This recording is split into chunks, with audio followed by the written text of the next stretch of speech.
quiero ir al baño, te creo. Otra. Ok, te creo. Yo me empecé a poner nervioso otra vez.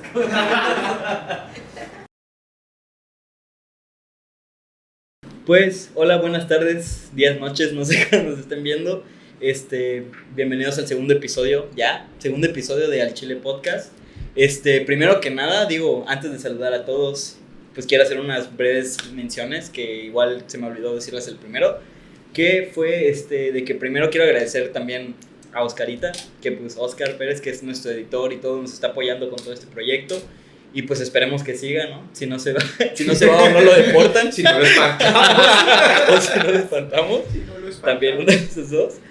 Y también agradecer a Jos Balboa, que él fue el encargado de hacer todos los dibujos y todo para el perfil y todo eso. De ahí en su empresa que es Trascendo. Lo pueden seguir en Insta también, es súper bueno y la verdad es que creo que hizo un muy buen trabajo captando como que lo que queremos en plan, sí, ya sabes. Quedó muy chido el logo, Sí. la verdad. No sé si les gustó a ustedes, pero Al chile quedó nosotros- chido. Al chile me quedó gustó. chido. Al chile estuvo muy bonito, sí. Y pues bueno, bienvenidos al segundo episodio. Como siempre, un gusto estar acá, un gusto platicar otra vez de nuevo de comida con mis amigos, con la gran audiencia que tenemos aquí también. Y siempre tenemos La público audiencia en en vivo. vivo. Siempre tenemos público en vivo. Pero aplauden. No está grabado, lo juramos. De verdad. Créanos. Pues bueno, ¿cómo están, Jorge? Pues yo muy contento de que estemos grabando ya el segundo capítulo. Se ha ido como agua y es muy grato saber que tenemos público que nos espera en Puebla, en Colombia, en El Salvador, en la Ciudad de México. Entonces, ahí vamos, tenemos público que nos escucha y está pendiente y eso es muy grato. Entonces es muy emocionante estar aquí de nuevo. Sí, igual yo soy muy emocionado.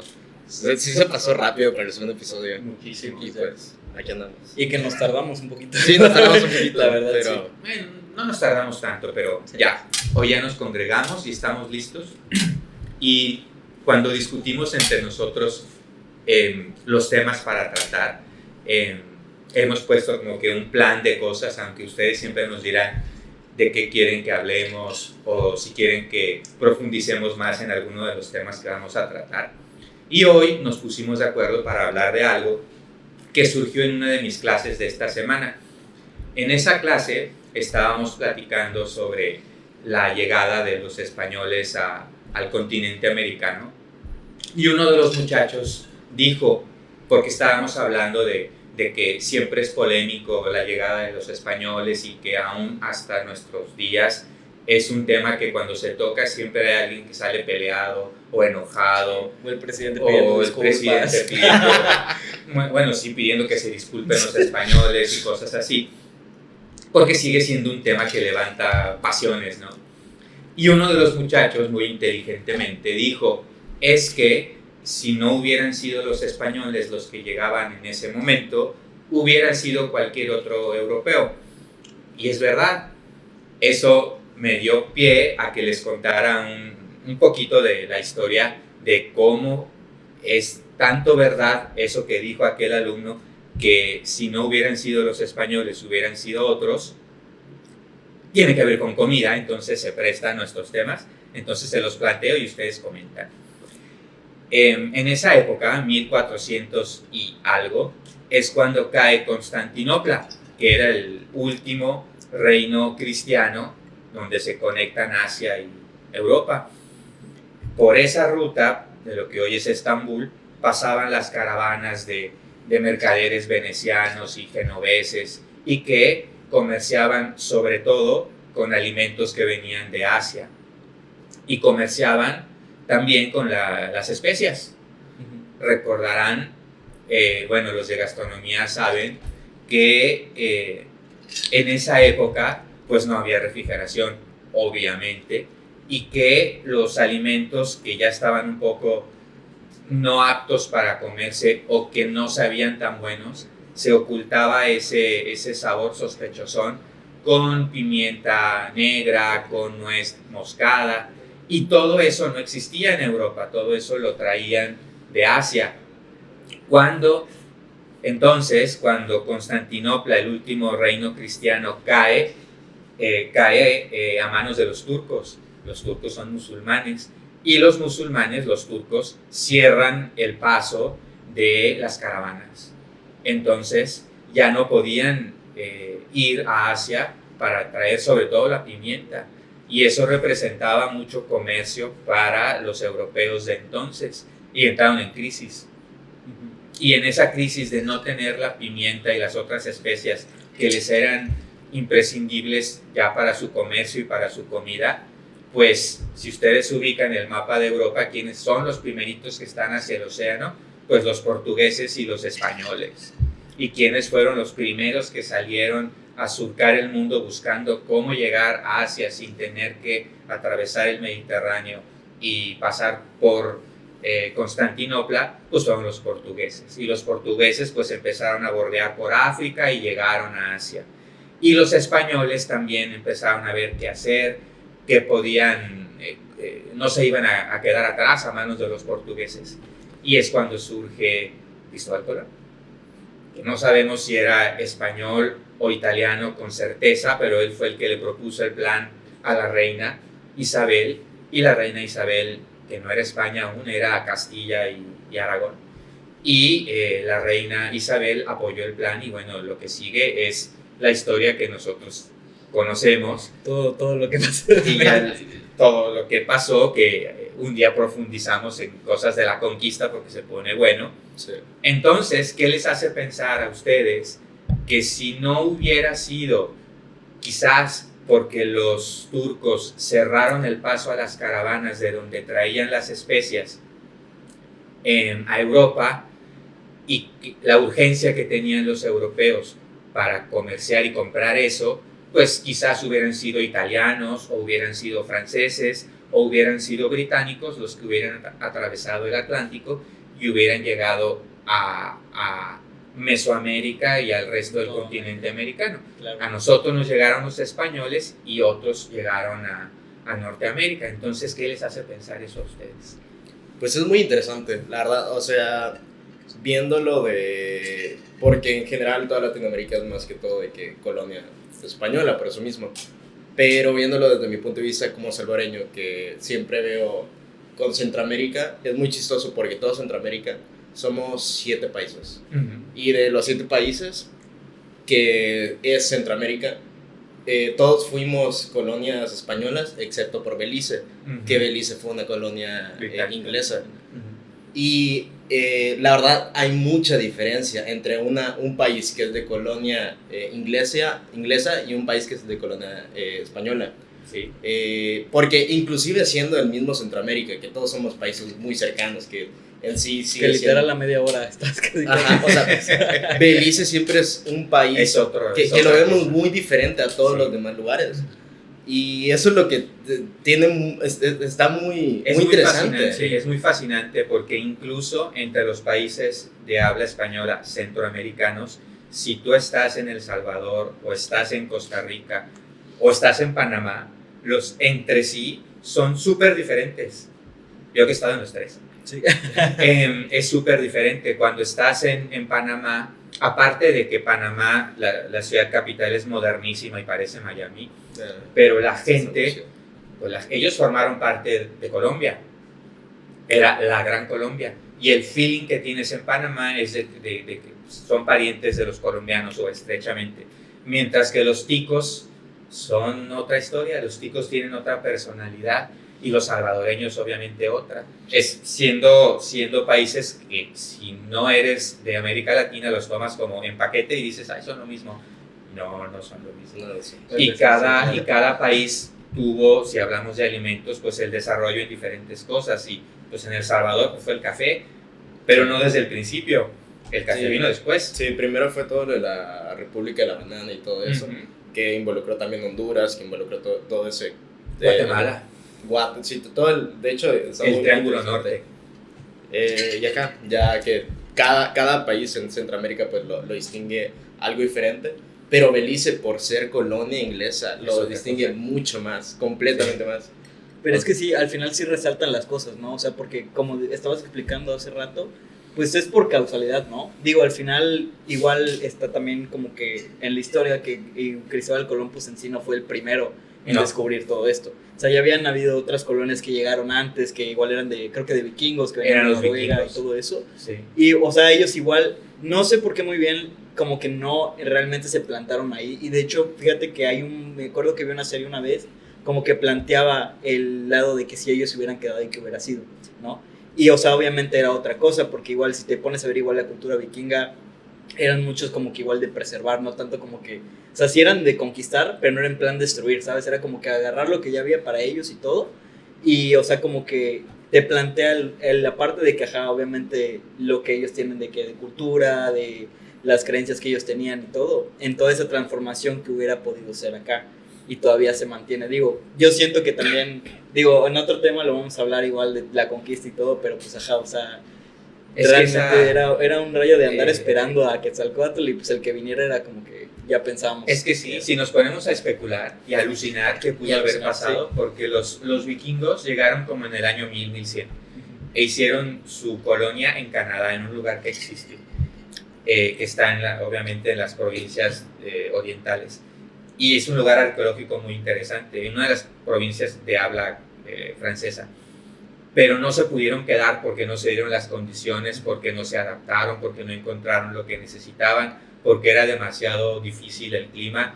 En fin, no se quedaron. Se quedaron los daneses en Groenlandia y ahí siguen, ¿no? Groenlandia sigue siendo colonia, no colonia, es parte del reino. Pero, ¿qué tal si hubieran llegado o si hubieran viajado más hacia el sur los vikingos? Porque si estamos en el 1000, hubieran llegado a Chichén Itzá. Imagínense si ponemos nuestra mente en modo movie, que en pleno apogeo de Chichén Itzá hubieran llegado los vikingos con sus barcazas.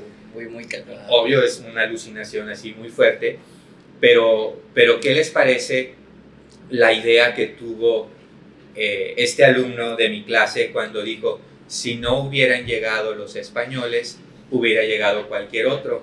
Si hubiera llegado cualquier otro, ¿te imaginas si hubiera llegado ingleses o franceses antes que los españoles? Es que hubiera sido otra cosa completamente diferente. Digo, es como esas películas ahorita todas las películas que están saliendo de que el multiverso, ya sabes, o sea, What if de que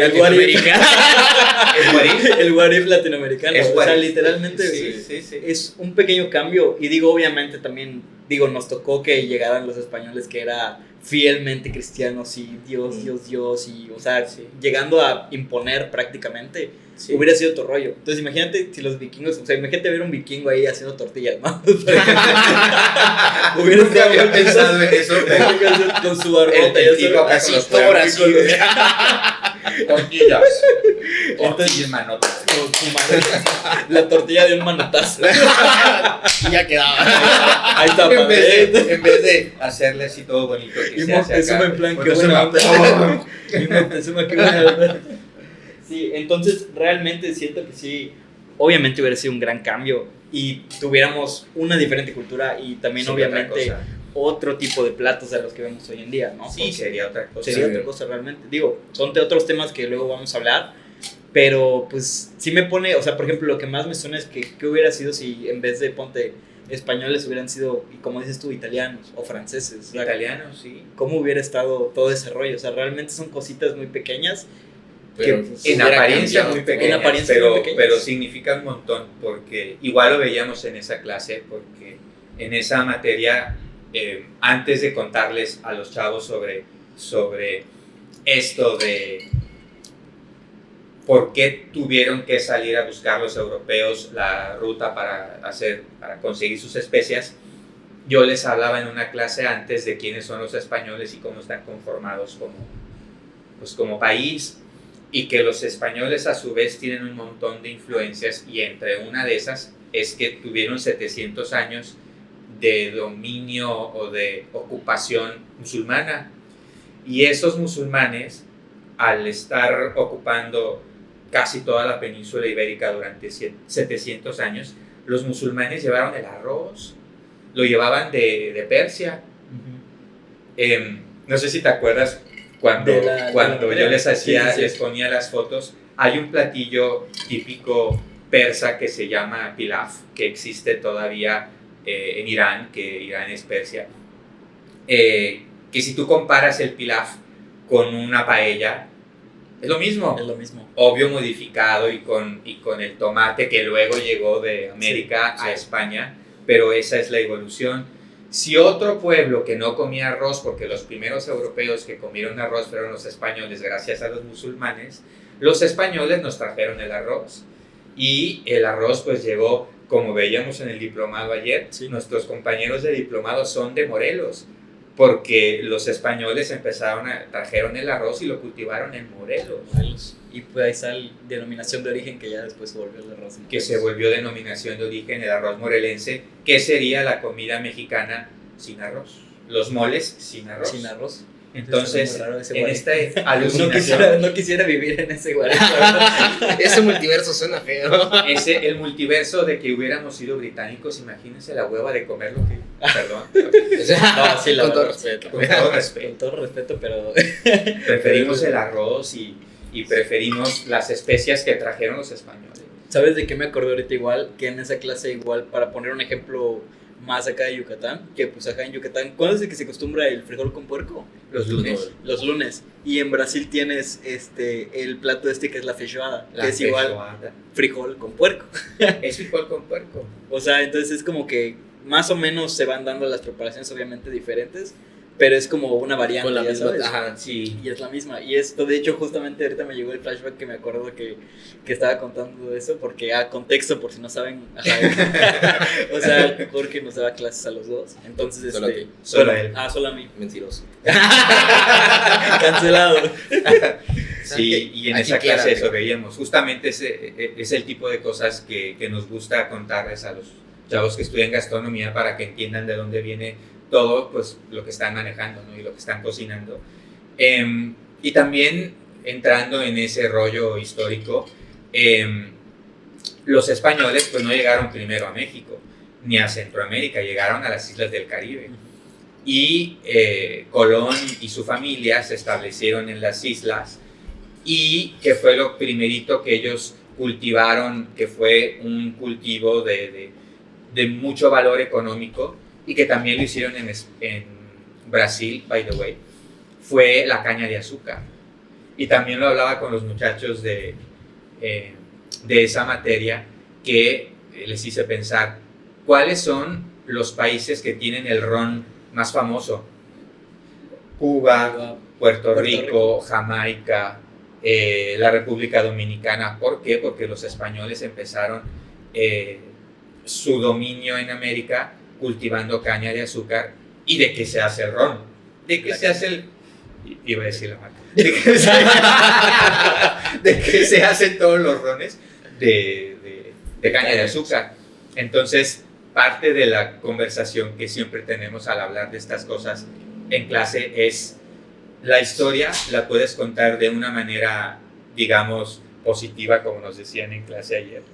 Positiva, o sea, solo nombrar las fechas y los hechos, pero si lo ves desde un punto de vista más interesante y más amplio y de contexto, nosotros podríamos contar la historia del mundo a través de los alimentos. Sí, sin pedos. Y parte de lo que nosotros queremos contarles a ustedes son muchas cuestiones históricas a través de cómo fueron pasando de un lugar a otro las influencias, y cómo ciertos alimentos fueron llegando y se fueron moviendo. Y muchas veces a lo largo de la historia, movimientos sociales como el que contamos al inicio, de la llegada de los europeos forzada porque ya no tenían cómo comerciar, fue por los alimentos. Y eso se va a dar un montón de veces en la historia, como también siempre decimos que más tarde, pero es que para no salirnos, para no divagar horriblemente, nos metemos bien. si hay... Bueno, sí, tenemos amigos en Brasil. Sí, tenemos amigos en Brasil de los que vinieron a estudiar a la universidad y que nos siguen. Está Moa, que fueron los últimos, Moa, Bárbara, Elian, pero los de antes que sí me siguen en Instagram y me van a seguir, ¿verdad? Y están escuchando esto. Están escuchando. Hay una parte de la historia brasileña que es tremenda, que es la parte del nordeste. Brasil Brasil es enorme, pero fundamentalmente está dividido en dos partes muy diferenciadas, que es el norte, que es todavía muy pobre, y el sur, que es el riquísimo. Aparte que fue industrial y el oro y el ganado, pero el norte no es de gratis que sea muy pobre, sino que en el norte fue donde se cultivó la caña de azúcar. Y una de las particularidades del monocultivo de la caña de azúcar es que arrasa con la ecología de un lugar y lo deja muerto si no se le cuida bien. Entonces, el primer cultivo del norte de Brasil fue caña de azúcar. Por eso, ¿cuál es la bebida más famosa de Brasil? ¿Cómo se llama esta cosa? Sí saben, sí saben. Ay, ahora como seguro que no tomamos. Como si no tomaran nada. Limonada, te quedas. Limonada. Sí lo saben, sí lo saben. Uy, ¿cómo se llama? Se vale ayuda cachaza. de nuestro... La cachaza. La cachaza es aguardiente de caña. Y es como que una reminiscencia de esa época. Y gracias a que cultivaban caña de azúcar, portugueses y españoles, la caña de azúcar es muy labor intensive, es muy rudo. La gente se mata cultivando caña.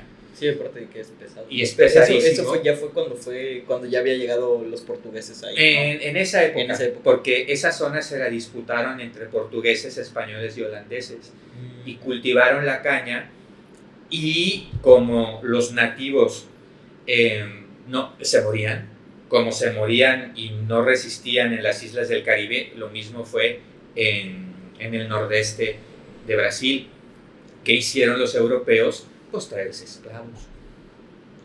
La llegada de los esclavos africanos a América fue por el azúcar, porque necesitaban gente fresca, nueva, mano de obra fuerte. ¿Y cuál fue la mejor solución? Traerse esclavos. Entonces, todo lo que implica la caña de azúcar para la historia del Caribe, de Venezuela, de Colombia y de Brasil es total.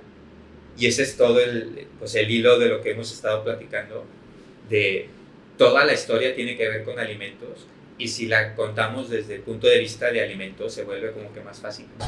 Sí, te das cuenta de muchas cosas también. Mil cosas. O sea, igual, cosas. Por todo, o sea, igual también hablando de la misma, no el tráfico, o sea, la misma economía que ellos tenían de andar transportando cosas y todo eso. Me acuerdo que igual una de esas cosas también era que ellas transportaban mucho de Asia a seda, ¿no? Era Sí, de Asia, sí. sí, ¿no? Sí, Sí. era La nao. el Silk Creek Road. Sí, exactamente. Y también por eso fue de que empezaron a llevar más cosas, porque tenían que mantener la... Algo me acuerdo que vimos una vez, que tenían que llevar parte de la seda, obviamente aprovechaban a llevar alimentos, especias y todo eso, y porque era un gusano específico del que Gusano se hablaba de la seda. de la seda. Que solo se da en Asia. Exactamente. En China. Sí. Y eso igual ya después como también se fue perdiendo porque no podían ya llevar, ya era mucho tiempo el transcurso que llevaban eso a otro lado, y empezaron a hacer todas esas cosas. Algo así fue como... Pues era lo primero que se trajo Marco Polo de China, papel, pólvora, seda y alimentos. El arroz. El arroz. Sí, y por eso puedes echarte tu mole con arroz el domingo. Uno se puede echar su mole con arroz el domingo o el frijol con puerco el lunes, gracias pues a la influencia española. Si no hubiera sido otra la historia y comeríamos otras cosas, ¿no? Sí, exactamente. Digo, luego comentamos pues que es mucho de que, o sea, cuando se habla de la conquista, pues ajá, como dices, es inevitable. Súper ¿no? polémico. Muy polémico todo, pero al final realmente cuando ya lo hablas y entiendes el contexto de todo, sí es como que, bueno, pues al final pues no estuvo tan Es que, pues al final no estuvo tan mal, ¿no? Y todo es eso. que hay un concepto que es la historia es lo que es, y pasó lo que pasó con muchos resultados, y no se puede luchar con el pasado. Sí, claro, es o sea, inútil. Ya pasó. Y nosotros somos lo que somos gracias a un montón de influencias. Entonces la gente que empieza a decir, no, que los españoles. O sea, bien, pero ¿qué idioma estás hablando? Español. ¿Cuál es probablemente tu religión? Cristianismo. Y si estás en Mérida, ¿no te estás tragando un frijol con puerco los lunes? No estarías gordito. O sea, somos lo que somos porque tenemos varias raíces y no las podemos negar, no podemos, bueno, me voy a cortar esta mano porque no corresponde a mí. O sea, sí, claro. No, de hecho, justamente me acuerdo que igual hubo una ocasión donde yo estaba platicando de eso con un amigo y era un amigo que igual le gustaba mucho la historia, pero era muy como que orgulloso en ese aspecto. O sea, traía la posición de que no, igual, de que los españoles, malditos hijos de la chingada, que no sé qué.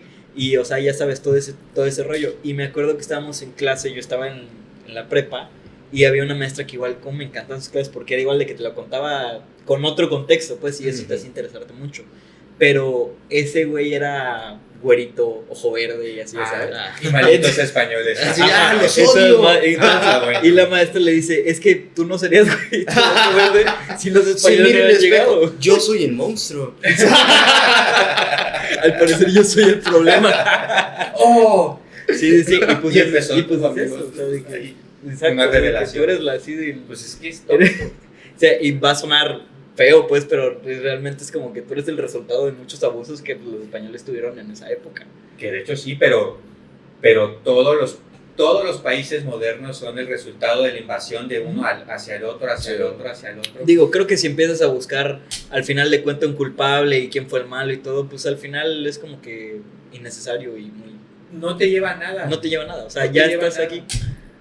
Es mejor saber y estar consciente de que tenemos varias raíces y que lo que es México y el resto de los países de América Latina son lo que son con la diversidad que tenemos gracias a que estamos conformados, pues primero por la raíz original, que es riquísima y que también profundizaremos en eso, pero también todo lo que nos trajo el contacto con los europeos, más allá de que sí pasaron cosas terribles, porque sí pasaron, y sí hubo mucha violencia y todo lo que ustedes quieran pasó, pero somos el resultado de eso.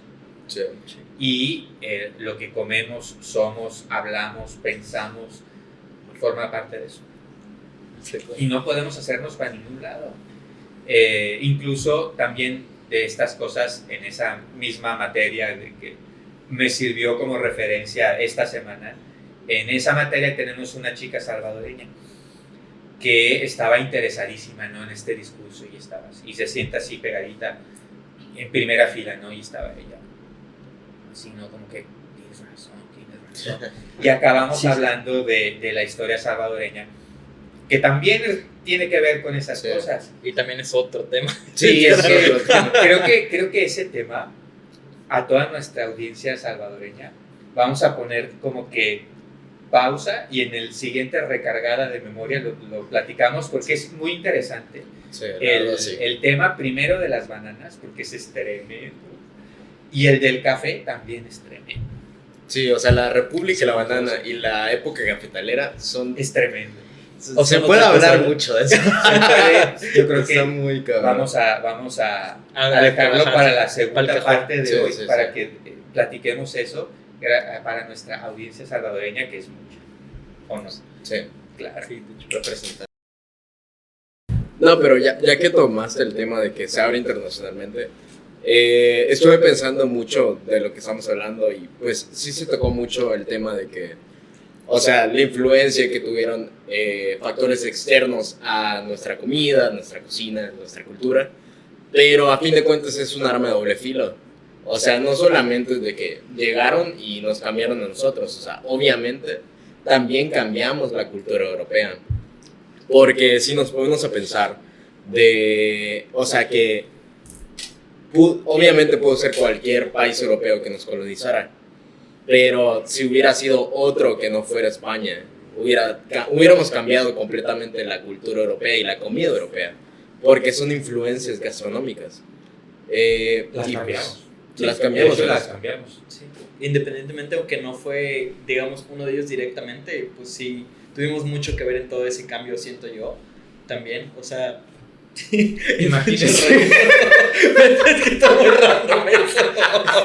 Perdón, una cosa local de nuestra audiencia. Sí, la audiencia y se puso mal.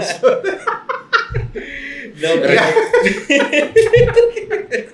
Es que se vino muy cagado. Sí. Bueno, estamos diciendo. Tú decías que la influencia que...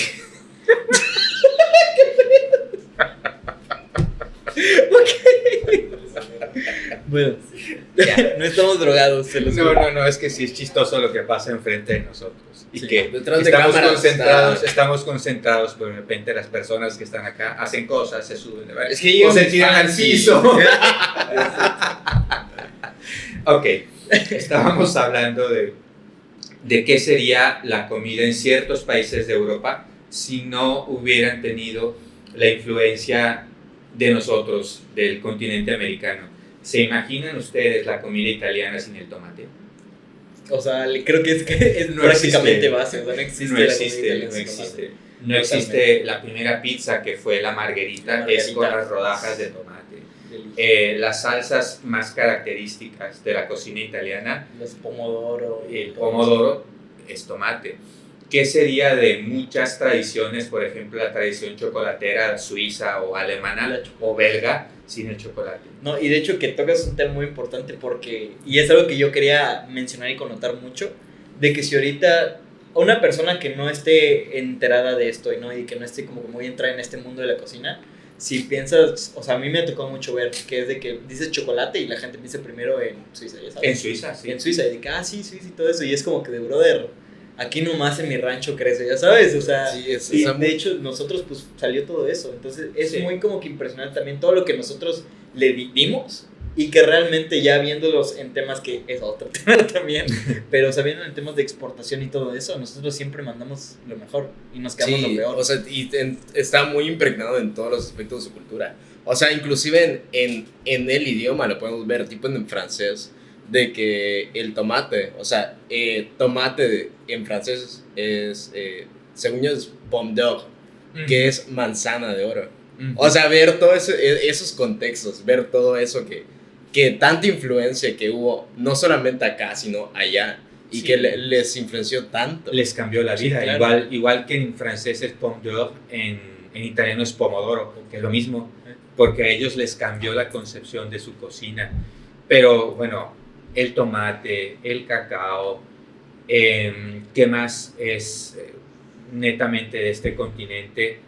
El maíz, aunque el maíz no fue tan trascendental en otros continentes, en Europa se le come como polenta y ya, Como polenta, exacto. pero el chile, No, y o sea, y si pudiéramos hablar de un capítulo más hablando de chiles, ni acabamos. O sea, sí, estamos hablando de que tenemos 64 tipos, hasta más, con Más. cosas que se están haciendo o sea, que se nacen día a día, crecen, vuelvo a tocar el tema, o sea, que exportamos bastante.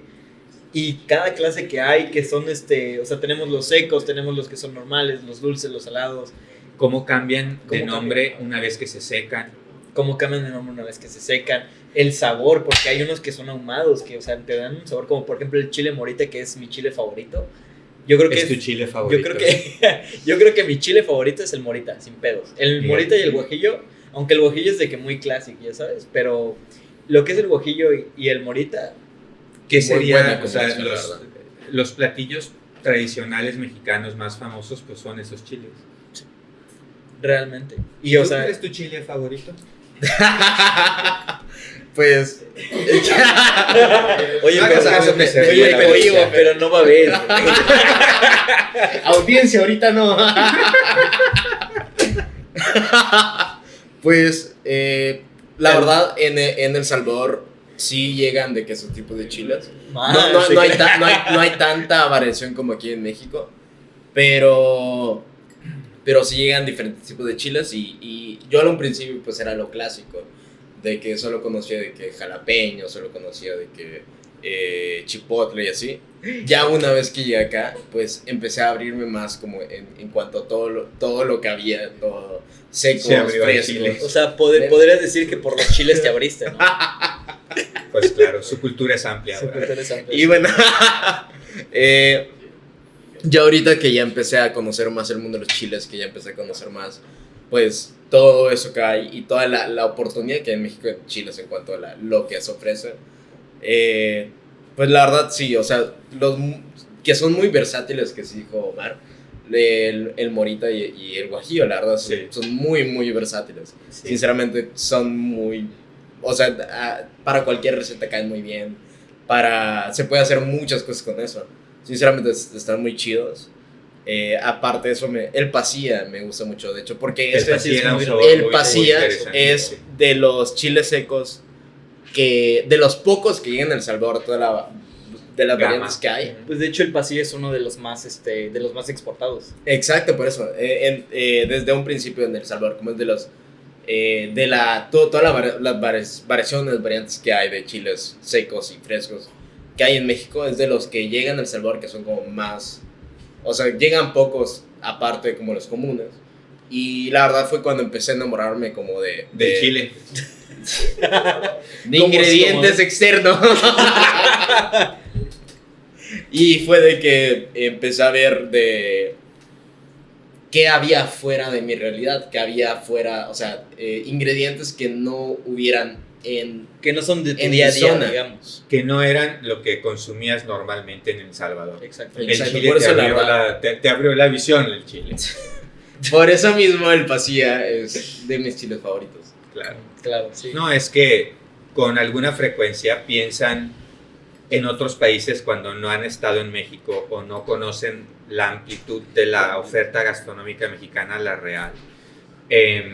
Piensan que la comida mexicana tiene que picar, y no es cierto, porque hay una variedad de chiles que el cocinero les determina si va a picar, qué tanto va a picar, pero en nuestra variedad de chiles, pues hay chiles que dan sabor, que dan corposidad, que dan tierra, que dan ácido, que dan esto. Entonces, la variedad de salsas que se pueden hacer con la inmensa variedad de chiles que hay en México te puede dar cualquier tonalidad de sabor a cualquier platillo. Sí, y aparte una combinación súper exquisita que puedes dar con eso. Por poner un ejemplo, ahorita para el 14 que fue, el 14 de febrero, hicimos una salsa chompillo que es, o sea, es base de puro lácteo, o sea, es leche y crema, pero le pusimos chile morita, chile guajillo, tenía chocolate también la salsa, y no, hombre, o sea, fue una... O sea, no mames. Eso no, o sea, fue de que... Puta, o sea, no tenía madre, era huérfana la salsa. ¿Sí? Que la tienen que hacer un día para nosotros. No, y de hecho le hicimos con, ¿qué? Filete de res. Una combinación, pero así de que te pasas de verga, o sea, muy cabrón. Y de hecho, justamente, o sea, bueno. muchos nos dijeron eso, o sea, muchos nos dijeron de que no me esperaba esta combinación y les gustó mucho porque picaba, pero no picaba. No picaba, o sea, no invadía, pues. O sea, tenía sabor del chile, pero no te... Y esa es la posibilidad que tiene la gran variedad de chiles que hay en México, que puede dar una experiencia de sabor impensable o muy variada sin que te pique. No, y es que sí, o sea, realmente tenemos mucho, y como estamos tocando el tema de que andamos influenciando y todo, o sea, cuando fue, por ejemplo, todo ese rollo de la Revolución Francesa, que creo que fue 1789, pues, o sea, de ahí empezó que todo eso, o sea, todo eso fue como, lo trajo creo que Catalina de no sé qué. Pero que era italiana, que fue cuando 1789... O sea, empezó que ya después de toda la Revolución Francesa, que fue de que empezaron a ya crear como que lo que fue, sí, digamos, base de gastronomía, como ya algo más formal. Cuando ya se creó la cultura... Cuando ya se creó una cultura francesa gastronómica. Exactamente. Sí. Y pues realmente ellos empezaron con ya todo lo que ya habíamos exportado, digamos, exportado sin querer, pero pues que ya había llegado allá. Que ya habían llevado los españoles. Exactamente, ya habían llegado los españoles hasta allá, y pues fue demasiado, y de hecho eso es base de ellos, y sin que nosotros hubiéramos mandado directa o indirectamente, pues ellos lo tienen y son parte de, y son de esas cosas que no lo ves, a lo mejor no te lo dicen, no te enteras, pero no hubiera pasado si nosotros, o sea, imagínate, de que todo lo del ganache, o sea, por ejemplo, el ganache de chocolate, todas las cosas. Expliquen qué es el ganache para los que no son de gastronomía. ¿Le explico eso? Pues básicamente es una combinación de partes iguales, chocolate y crema, y pues es algo que es muy utilizado en pastelería, en diferentes cosas, y está muy rico. Háganlo. De tarea les queda. Sí, entonces suben a la plataforma. Sí. O sea, todas esas técnicas que los franceses desarrollaron, pero al final tenían ingredientes externos, y que sin o sea, si hubieran tenido esa revolución antes de que le llegaran los ingredientes, no fuera, por ejemplo, una receta base como lo es el ganache, por ejemplo. Y se me hace muy impresionante y muy cañón de que, pues, o sea, toda esa influencia que tienen externa, pues también les ha llegado. Y digo, no solo la influencia, por ejemplo, del chocolate, que es mexicano, pero sino, por ejemplo, la vainilla. O sea, la vainilla. Esa es otra, la vainilla que es cosa. mexicana también. ¿Qué hubiera sido de la repostería europea sin la vainilla? No, hombre, quién sabe qué, la neta no sé. Otra cosa, totalmente. Y toda esa vainilla, igual que, o sea, es otro rollo que igual externo, que les sirvió a ellos para hacer todas esas bases que tienen ahorita, que ahorita a nosotros nos sirven y que son realmente el punto de partida para cualquier persona que estudia o se interesa por la cocina, pues todo eso. Y es importante saberlo. O sea, es importante que, aunque estés aprendiendo las técnicas de otro lugar, ¿no? O sea, que realmente son base, o sea, tener en cuenta que también toda esa base pues provino de muchos lugares, ¿ya sabes?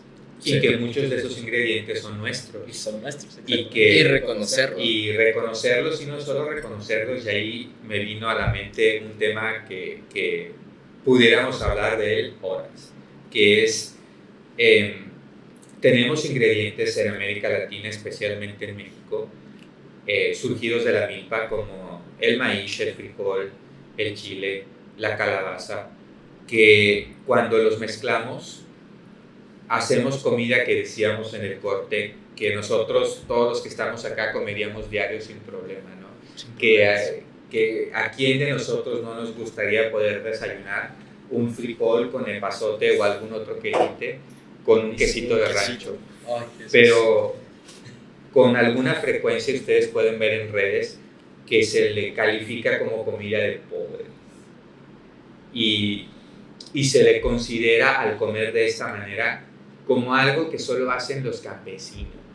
Y ese es un rasgo así colonizador que a mí me parece súper injusto, porque si hay algo rico en esta vida es comer así. Sí, o sea, creo que es la comida más deliciosa que tenemos en mí. Sí. O sea, que categorizar comida está muy de la verga, sí. Real. Sí. O sea, es ridículo. A fin de cuentas es muy ridículo categorizar comida entre totalmente. clases, pero siempre ha pasado. Te voy a decir que últimamente cambió, pero por el boom que tuvo la gastronomía mexicana desde hace unos años, que literalmente todo el mundo, aparte de que todo el mundo quiere estudiar gastronomía, o sea, todo el mundo ya es como que, ay, sí, que humilde y la verga, y que ir acá al puestecito de la señora, tomarle 1000 fotos y comer lo que hace, y de que, ay, sí, qué rico, y ya de ahí no lo vuelves a tocar, ¿sabes? Que se me hace una reverenda mamada, y a mí es algo que me zurra. Pero es que aparte toman aparte toman la gastronomía mexicana como es algo que es el repertorio de garnachas, que sí, o sea, por supuesto sí lo es, y la riqueza de diferentes antojitos de maíz que se hace en todo el país, que es amplísima y riquísima. Y pero que no solo eso. Y que todos son la base, todos son la base. Y que son la base, porque el maíz, tenemos que dedicar un capítulo solo al maíz. Otro a la lista. Otro a la lista de cosas que tenemos que dedicar solo un capítulo al Stay maíz. tuned.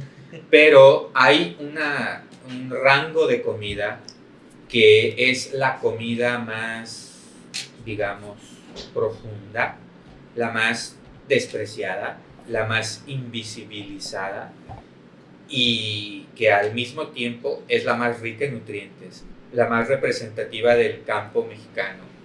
Como decíamos, es el frijol. Sí. Y dicen, si vas a comer frijoles, es que tengo solo frijoles para comer. Padre, tienes todo. Tienes todo. Y no solo el frijol negro, sino que hay mucha variedad de frijoles en México. Hay, no les sé decir cuántas, lo vamos a investigar para un podcast, pero México es riquísimo en diferentes variedades de frijoles en cuanto a diferentes variedades de milpa, porque el frijol es una leguminosa que crece junto a la milpa y que los campesinos originarios han cultivado desde siempre junto a diferentes variedades de calabaza y diferentes variedades de chile, y que con el transcurso de los años han combinado estos ingredientes de manera tal que forman una comida completa, nutritiva, llena, plena, y nosotros mismos hemos configurado nuestra genética para que si comemos de eso estamos inmunizados, somos más fuertes, somos más sanos, etc. Y sin embargo no lo hacemos, primero porque en las ciudades nos cuesta más trabajo, porque la cocción del frijol lleva tiempo, pero tiene su chiste. Y porque si no lo hacemos como se hace en el campo, pues no sabe tan rico, la verdad. Claro. En una olla de leña y poniéndole las hojitas o de hoja santa, de chipilín o de algo. hoja santa. No, De hoja santa para los tabasqueños. Pero yo creo que más allá de que en las ciudades no tenemos la posibilidad de cocinar así, es el rasgo cultural. De que mucha gente dice, no, es que eso, si comemos eso, es de gente pobre, es de gente rural. Y es una tontería, ¿no? ¿Qué opinan? Que sí o sea, es una ridiculez completa. O sea, Sí. ¿cómo nos van a ver por comer eso? Sí. O sea, yo soy de la idea de que, ¿sabes? No puedes decir que algo es pobre cuando te está alimentando, ¿sabes? O sea, digamos, si lo quieres ver por ese lado, o sea, tener hambre es, pues ajá, o sea, de ese lado y cualquier cosa te puede llenar. Y no cualquier cosa, o sea, y discúlpeme, y ahí también entramos al tema de los chefs rockstar que, ajá, de que no, mi frijol de 1,000,000 de años a la verga, cocinado en pinche la lengua de una señora, no sé, cabrón, ¿sabes? Un pedacito te lo venden súper cabrón y no mames, o sea, cualquier señora en cualquier pueblito te hace un frijol más cabrón que lo que se viven. Sí. Y eso es definitivo, es Sí, súper sí, bien, verdad. y por más que lo quieras hacer muy así, no sé. Luego igual veo muchos que agarran muchos de que, no, sí, luego cocinamos prehispánicamente y la chingada como lo hacían antes y es una reverenda mamada. O sea, cuando la neta, digo, Jorge y yo que hemos ido mucho a pueblitos y todo eso y hemos estado presentes en todo ese proceso que tienen ellas, otro pedo. Bueno, que comparten esa comida de pobres, es No, muy rico. O sea, es que es otro rollo totalmente. O sea, tú pruebas eso y dices, has tocado a Dios, güey. Literal. Sí. O sea, y es algo muy feo y que creo que cualquier mexicano y cualquier persona, o sea, latinoamericana y todo eso. Que no reconoce los ingredientes de su historia. Que no reconoce, exactamente. Yo creo que es una de las cosas que más queremos hacer en este podcast, es hacer ver a la gente que nos vea y que nos escuche que de donde sean tienen una riqueza inmensa. Sí. Volteen a ver en su región qué hay, qué se cultiva, con qué se cocina, qué tienen, claro. qué comen en los pueblitos. Vayan a sus pueblitos y vean qué cocinan las señoras. Ya hay mucha riqueza ahí. Y hay una riqueza inmensa. O sea, todos esos pueblitos a los que a lo mejor pasas cuando vas a una ciudad grande, que dices, tengo que pasar aquí porque es más rápido o algo así, detente tantito ahí, ve a cualquier local que veas ahí cercano, aparte que a lo mejor a la señora literalmente si nada más se te vende a ti le haces el día, o sea, vas a comer delicioso y vas a enterarte de muchas cosas y las cosas que utilizan ahí, ¿sabes? Y Sí. o sea, y es muy cabrón realmente y es algo que tienes que yo te aconsejo mucho, que a mí me tocó vivir, es de que pruebes las cosas que tienes, o sea, Sí. porque realmente lo que tú tienes es oro. Y si no lo comes, lo desperdicias, volteas a ver a lo que tienes afuera, después de la frontera y todo eso. Y aunque tú vayas a la frontera, tengo muchísimos amigos que después van así de que Estados Unidos y no sé qué, y regresan y de que, güey, tengo unos frijolitos, pero muy cabrón. O sea, es que, güey, Es que sí. volteas a ver tanto al otro lado que no aprecias no aprecias lo que tú ya que tienes. no aprecias lo que tienes cerca. Exacto. Lo que tienes ahí, como no sé si ustedes han visto, en las clases, en mis clases lo utilizo mucho, el video de huevito con chaya. ¿Lo han visto? No No. lo he visto. Véanlo. Hay un video en YouTube de una productora yucateca que se llama Cinejanal. Y ellos han hecho videos en donde muestran la riqueza cultural que hay detrás de los platillos emblemáticos de Yucatán. Y el primero con el que se hicieron famosos es un inmigrante que está trabajando en un restaurante en California, por decir. Entonces ellos están trabajando, es un cocinero yucateco de un pueblito, y que están comiendo hot cakes o algo, ¿no? Algo súper genérico de Estados Unidos. Y están como comen los cocineros, ¿no? Ahí escondidillos en el momento en que se puede. Y este muchacho le está diciendo a su compañero, que es otro mexicano, tengo unas ganas de huevito con chaya. Y él narra cómo su mamá en un pueblito y cómo en el pueblito ponen la olla a cocer los frijoles, le ponen el epazote y cómo ponen ay, se me está antojando. Y cómo al huevo le ponen la manteca y se va y cómo su mamá se lo servía. Vean ese video, véanlo. Qué rico. Y vean los demás porque son muy bonitos, hablan sobre el relleno negro, el porqué, el significado, lo que contiene, todo el alrededor, la cochinita, etc. Y es algo que lo damos por sentado, ¿no? Sí, sí. Y que pensamos que Lo obviamos lo obviamos demasiado, esa es la palabra. Yo creo que le queda mejor obviarlo. Cuando toda esa riqueza alimentaria que tenemos ahí la obviamos y preferimos para nosotros una salida, por ejemplo, de aniversario con la esposa, con la novia o con la familia, es un restaurante internacional quizás, o de carnes quizás, que todo está muy bien, pero ¿qué tal irte a un pueblo a hacer un banquetazo?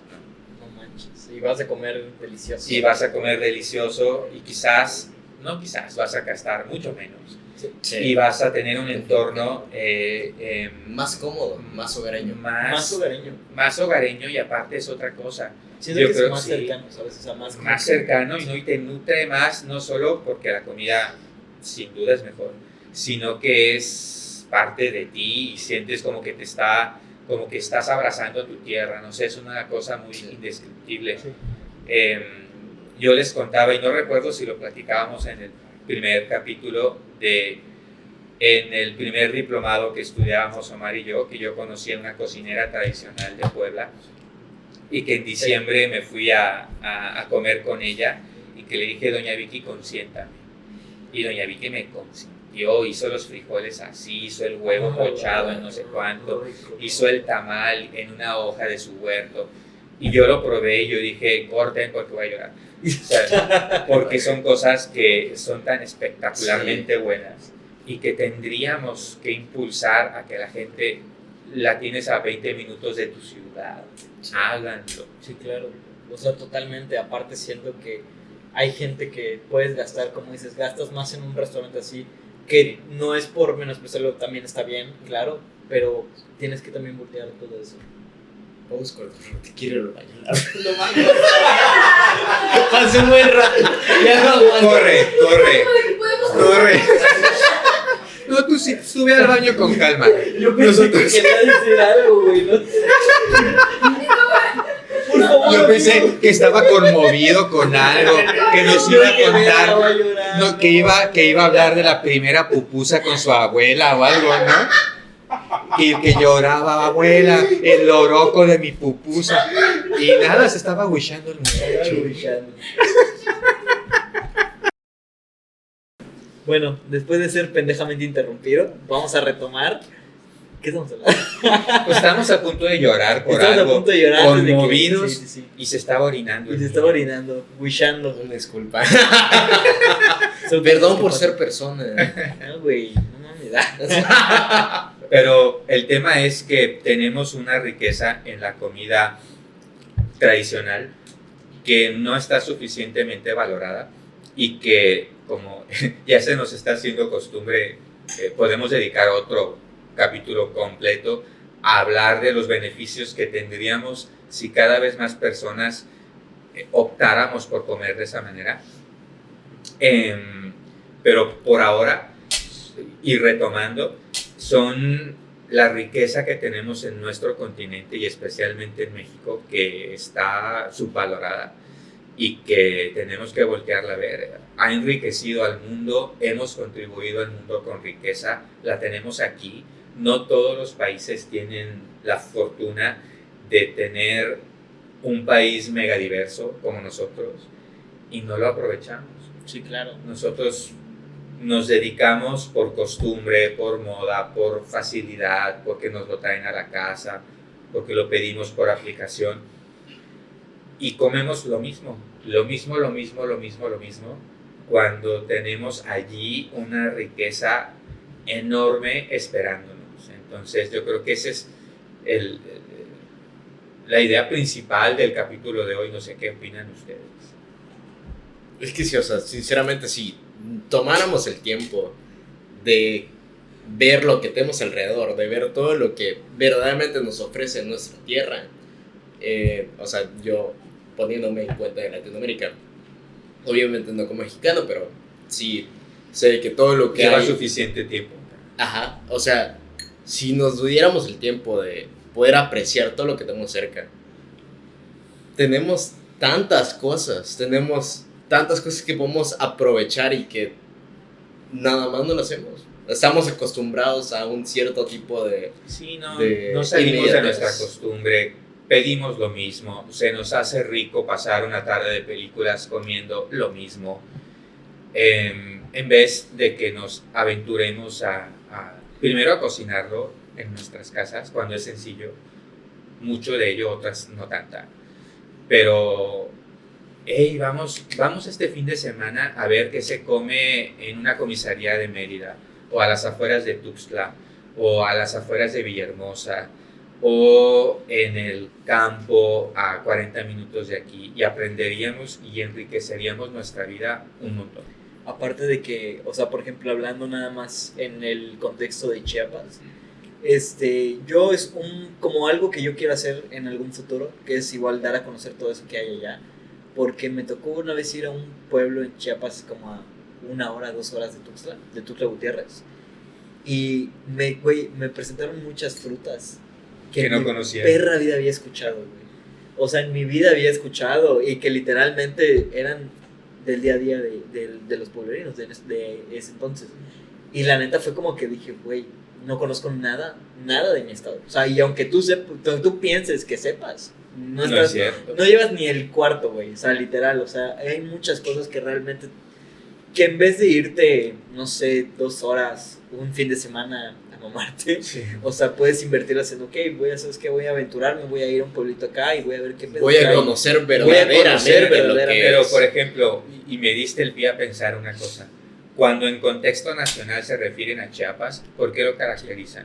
Por pobreza. Por pobres, sí. Por pobreza. Por pobres que vivimos en selvas, que Sí. tenemos jaguares de mascotas, sí, no todos, pero... Pero cuando tú te das cuenta de la riqueza cultural gastronómica que tiene Chiapas, ¿o no? No. Es impresionante. No, y aparte te voy a decir algo, a mí me tocó, yo me acuerdo muy bien perfectamente de mi viaje de generación cuando me gradué de la prepa. ¿De generación? Sí, de la prepa. Ah, de espacio generación. Sí. Y yo, ¿qué pasó? Viaje de genere. Te crees. No, y yo me acuerdo mucho que en ese viaje, pues ajá, haz de cuenta que eran diferentes escuelas de toda la República Mexicana y te llevaban a mamarte a diferentes lados, ¿no? Bueno, ¿cuál era el caso? Que obviamente conocía mucha gente de diferentes estados, todo, pero me tocó una vez, en ese entonces era de que tenían como buses y tú tenías que esperar a que te llevaran a un lado, ¿no? Y yo estaba sentado con un compa y atrás habían unos creo que eran del norte, güey, o de Ciudad de México, no me acuerdo, pero empiezan a tirar de que no, es que conocí uno o sea, hablando de Chiapas, ¿no? De que no, yo conocí a unos chiapanecos, que no sé qué, güey, pero güey, no sé qué pedo, güey, cómo llegaron acá, güey, que ya no hay ni internet, que no sé qué. Y puta, güey, no, hermano, güey, me volteé nada más, de hecho era Mario, saludos Mario. Y o sea, los dos nos volteamos y güey, qué pendejada estás hablando, güey, nosotros somos chiapanecos, que no sé qué. Y ¿sabes qué me dijo? Que es una de las cosas que siempre, y a cualquier chiapaneco que le pregunten va a decir lo mismo, que, o sea, que no sea morenito. Literal dice, ¿a poco No eres de pareces. Chiapas? ¿No te ves como chiapaneco? Yo, ¿cómo, cabrón? Dice, sí, güey, pues es que todos allá son así morenitos y no hay internet. O sea, literalmente te tienen en un contexto muy En un feo, estereotipo. en un estereotipo muy de la verga. Que es como que, cabrón, no mames, o sea, nada más mi estado le da toda la mitad de energía al pinche país, güey. O sea, no mames, nada más mi estado le exporta el 60 y tantos % de café a todo el mundo, güey. O sea, hazme el perro favor, no digas mamadas, güey, ¿sabes? Entonces, Sí. es muy feo. Y realmente cuando ya ves todo ese contexto, está muy feo, güey. Y es algo que creo que todo tiene que cambiar. Y aparte de que obviamente va mucho a todo esto de cómo crían los pinches señores a sus hijos, de que no mames, güey, sácalos al puto pueblo, güey. O sea, no les des la Que pinche conozcan. vida, que conozcan, güey, o sea, conocer. O sea, esa es la palabra, güey. Tienes que conocer bien tu contexto, todo. Y Tienes no que dejar- recorrer los municipios pequeños, Claro, güey. tienes que conocer a las personas. y no A ser mí feo. me llama, ¿te acuerdas cuando hace 2 meses hicimos la conferencia en el hotel para los colombianos. Sí. Y que yo me refería, hablamos ante una escuela de turismo colombiana, y yo me refería a que incluso nosotros vamos a un lugar indígena y ¡ay, qué bonito! Y las señoras con su vestidito, y las categorizamos en nuestra mente como si fuera una artesanía más, como si no hablaran, pensaran, dijeran, sintieran, dijeran que cosas, fueran su propia persona. que fueran su propia persona, y como si no tuvieran nada que decir, como ay, se ven bonitas y se ven curiosas, ¿no? Si tienen hijos, si tienen amigos, vayan a sus pueblos cerca y que salgan, experimenten, prueben, coman frijoles, coman queso de rancho, coman Que cosas prueben lo con que chile. tengan cerca. Eso.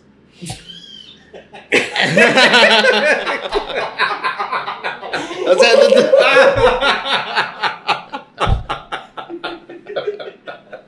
o sea, renuncio.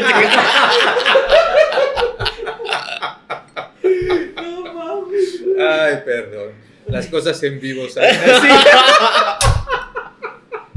Pero sí, coman lo que tengan cerca. Coman lo que tengan cerca. En otro contexto, en otro contexto. Coman lo que tengan cerca, algo así. Vayan a probar. Salgan. A los distintos Vayan pueblos. al mercado. Al Vayan mercado, sí, claro. O sea, yo creo que igual como que si no quieres salir de la ciudad, si no quieres como que todavía ir a aventurarte, algo así, pues puedes empezar yendo al mercado más al mercado.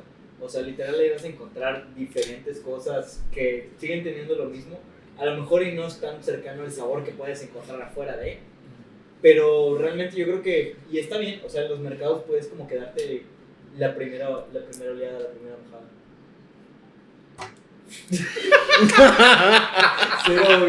Cero obvio. Le faltó hacer la primera. Ay, este segmento va a estar bien. Bueno, y sí. Bueno, los mercados, los mercados. Retomando, yo me acuerdo perfectamente, de hecho, una de las primeras memorias que tengo, que cuando salía con mi abuelita, es que mi abuelita era de las señoras y de abuelitas como hay en todo México, de que todos los días iba al mercado a comprar lo que era para el día, ¿no? Y era muy, muy chingón ir con ella porque, aparte de que, pues, o sea, ya, mi abuelita ya era de que ya comadreaba y todo con todas las señoras de cualquier puesto, está muy cool porque, pues, ya le sabía qué pedo, ¿no? O sea, y era algo muy chido de que, no, sí, esto, de dónde es y que no sé qué, de que, pero es de tal cosa, de tal lugar, sí, es de este lugar, y ya sabía que ese lugar era el mejor para comprar esa cosa, y era el mejor para comprar esto, y esta señora hacía el mejor, no sé, por decir un ejemplo, el mejor panucho que había ahí, por decirte, ¿no? Y ahí compraba. Y es algo chido y es algo que creo que puede servirle mucho a la gente para hacer el primer acercamiento que pueden tener a todo este tipo de comidas.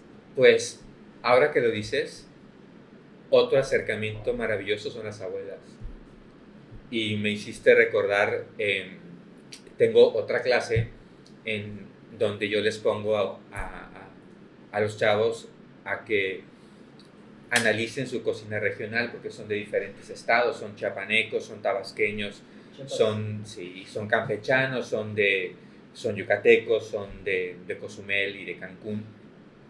Y yo les pedí, bajo una serie de criterios, que analizaran la cocina regional de sus lugares.